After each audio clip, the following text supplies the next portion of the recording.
Tem um e-mail aqui interessante. Quem manda é a Mércia. Ela escreve assim: Padre Fábio, casamento acaba? Pois em algumas pregações eu escuto muito: seu casamento está acabando? Seu casamento acabou? Mas a palavra é clara, padre. O que Deus uniu, o homem não separa. E que o matrimônio só finda com a morte. Muito inteligente a sua pergunta, Mércia, porque ela dá margem para uma reflexão muito interessante. Perguntas inteligentes proporcionam reflexões profundas, né? Eu sempre digo que nós precisamos ter um cuidado muito grande com os conceitos superficiais que nós temos sobre as coisas. O casamento é um deles.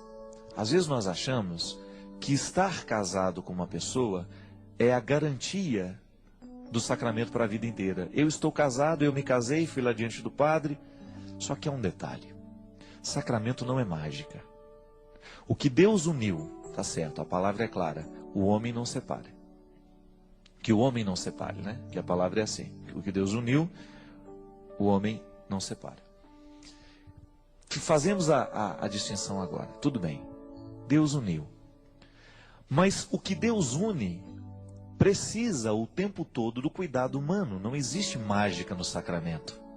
Tanto é que o casamento, que às vezes a gente usa o termo muito errado, né?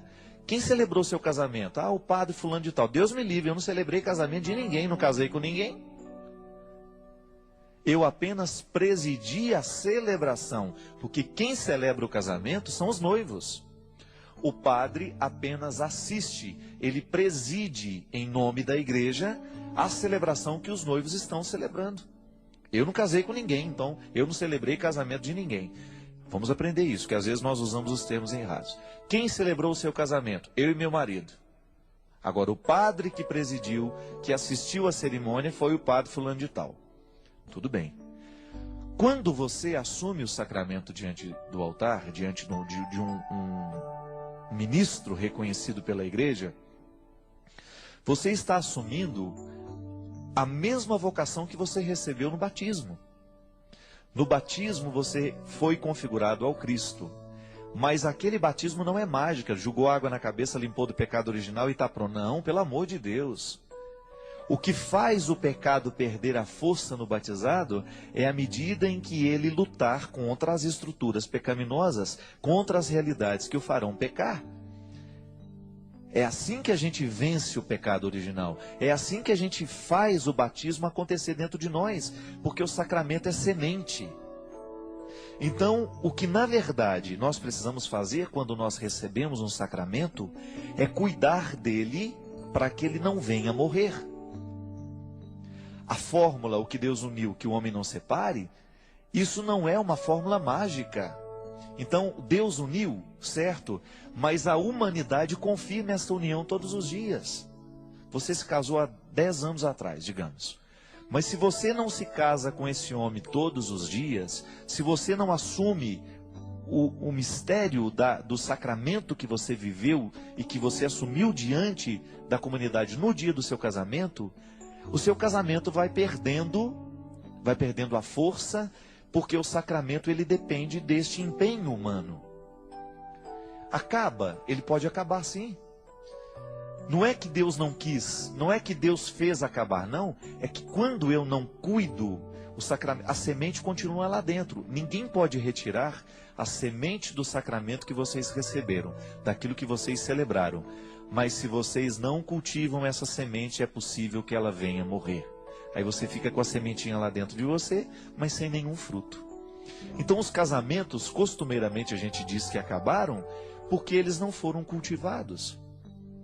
Minha gente, dá um trabalho danado você manter um casamento a vida inteira. Não é brincadeira não. Você que é casado sabe muito bem que não existe nada de muito romântico nessa história não. Eu estava vendo uma palestra do Padre Léo essa semana. Ele falava assim que o bicho mais inteligente do mundo era o pato, que já nascia com os dedos tudo grudados para não usar aliança. É claro que o Padre Léo estava brincando, mas ele estava brincando justamente com uma situação que é verdade. O casamento não é brincadeira. Ele estava falando de uma situação séria. Só que ele falava brincando, né? E a gente ria. Mas é verdade. Colocar uma aliança no dedo requer muita coragem. Porque ao colocar a aliança no dedo, você está colocando a vida do outro. O significado de você andar com uma aliança no dedo depois que você se casa, significa que tem que ser do lado esquerdo, né? O casado põe no lado esquerdo. O esquerdo tem todo o significado de ser o lado da emoção. Diz que é o lado do cérebro em que a gente mais exercita a emoção, em que a gente trabalha mais os afetos, porque o coração ele fica no meio, né? Ligeiramente tombado para a esquerda, não sei. Mas o lado esquerdo é o lado do afeto, é o lado da emoção. Então veja bem, você colocar uma aliança no dedo significa que você está colocando aquela pessoa no seu lado esquerdo. Então a partir de hoje eu sou uma metade preenchida. Eu não estou mais sozinho.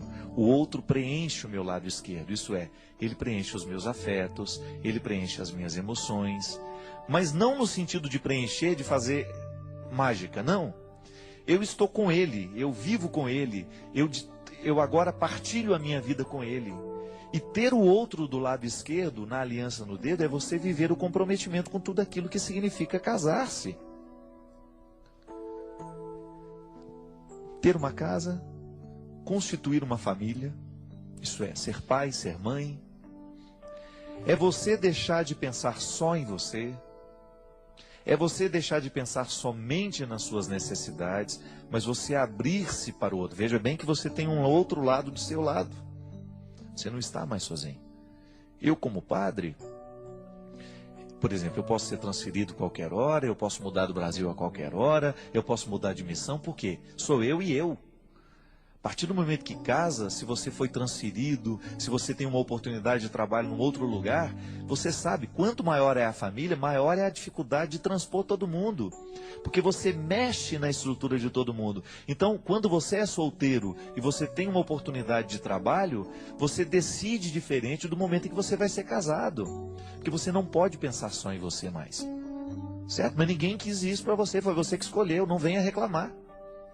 Você que arrumou essa história. Você que quis casar. Vá lá na palavra de Deus que São Paulo recomenda que ninguém se case, né? Já que casou, ele fala, é melhor que não se case, mas já que casou, mas não vem o caso. A gente tem uma interpretação positiva do casamento. Você vê muita gente realizada se casando e vivendo feliz mesmo. Não é para sempre não, porque o para sempre sempre acaba. Já dizia o poeta Renato Russo, né? O para sempre, ele tem que ser cultivado todos os dias, senão ele acaba também. Quando é que eu vivo o meu para sempre? Hora por hora, dia por dia, minuto a minuto. Vivendo as alegrias, as tristezas, como dizia o outro poeta, cada um sabe a dor e a delícia de ser o que é. Então, quando você sabe a dor e a delícia de ser o que você é, e você se casa, você começa a sentir a dor e a delícia de ser o que você é, e de ser o que você é quando junto com ele. Juntou, virou outra pessoa. É o mistério, né? Um eu encontra-se com o tu e forma um nós. O casal, ele tem vida própria, é engraçado isso, né? Por mais que você viva sozinha e tenha uma vida, tenha facilidade de arquitetar sua vida sem o outro por perto o tempo todo, mas na hora que o casal está junto, é como se ele tivesse uma vida própria, é uma terceira pessoa. Esse é o mistério do casamento, minha filha. Agora, isso não é milagre não, isso não é garantia só porque o padre abençoou, isso vai ser para o resto da vida. Esse que o homem não separe não é o que está lá de fora não, são os dois que se juntaram. Porque às vezes dá a impressão que essa expressão é assim, então o homem não pode separar, então dá a impressão que o homem é um juiz de direito que depois vem aqui e assina, faz a gente assinar um documento que nós estamos judicialmente separados, ou que vem um padre e fala, não, vocês não casaram coisa nenhuma, não. Os que recebem o sacramento e com a certeza de que Deus manterá unido, recebem também a responsabilidade, então que vocês não se separem, que vocês cuidem para que a relação de vocês seja estável e que essa relação possa fazer bem. Agora, no dia a dia, você terá que descobrir como fazer essa relação fazer bem, crescer bem. Porque não será milagre. Não é mesmo.